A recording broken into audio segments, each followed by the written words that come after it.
3.3 સ્વાધ્યાયના બીજા દાખલાનો પહેલો દાખલો.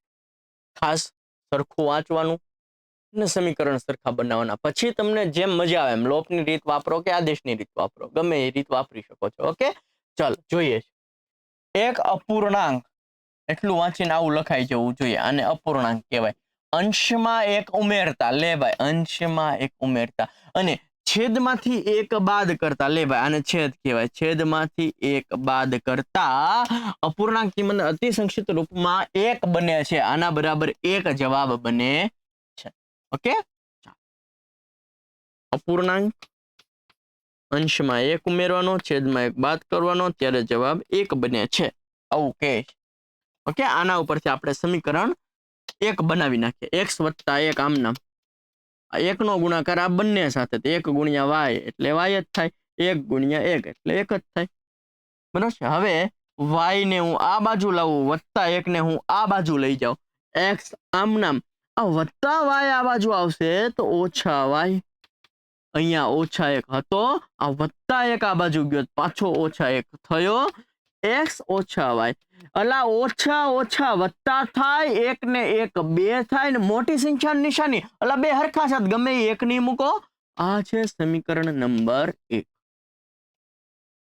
હવે જો માત્ર છેદમાં એક ઉમેરવામાં આવે, આ અપૂર્ણાંક, એમાં છેદમાં જ એક ઉમેરવામાં આવે, અને અંશ કહેવાય અને છેદ કહેવાય. છેદમાં એક ઉમેરવામાં આવે ત્યારે તમને જવાબ મળે છે 1/2. ત્યારે જવાબ કેવું બને છે? 1/2. તો અપૂર્ણાંક શોધો, એટલે કે x upon y, x/y શોધવાનું છે. 2 નો ગુણાકાર x સાથે એટલે 2x બરાબર 1 નો ગુણાકાર y સાથે એટલે y જ થાય, 1 નો ગુણાકાર x સાથે એટલે 1 જ થાય. આ y ને હું આમ લઈ જાઉં, 2x, y આ બાજુ એટલે ઓછા y બરાબર 1. આ મળી ગયું સમીકરણ નંબર 2. ઓકે, અને હું પર્સનલી લોપની રીતમાં વધારે માનું છું, પણ તમને આદેશની રીતમાં પણ મજા આવતી હોય તો તમે એ પણ કરી શકો છો. ઓકે, તો ચલો પહેલું સમીકરણ આમ નામ લખી નાખો, બીજું સમીકરણ આમ નામ લખી નાખો. ઓકે, જો બંને નિશાની સરખી છે એટલે નિશાની બદલાવી પડશે. વત્તા હોય તો ઓછા, ઓછા હોય તો વત્તા, વત્તા હોય તો ઓછા. આ બે ઉડી ગયું. x ઓછા 2x, અહીં કઈ નોંધ 1 કહેવાય. ઓકે, વત્તે ઓછે ઓછા 2 માંથી 1 જાય તો 1x. મોટી સંખ્યા નિશાની, 1 ને 2 માં મોટું કોણ? 2, એની નિશાની ઓછા x.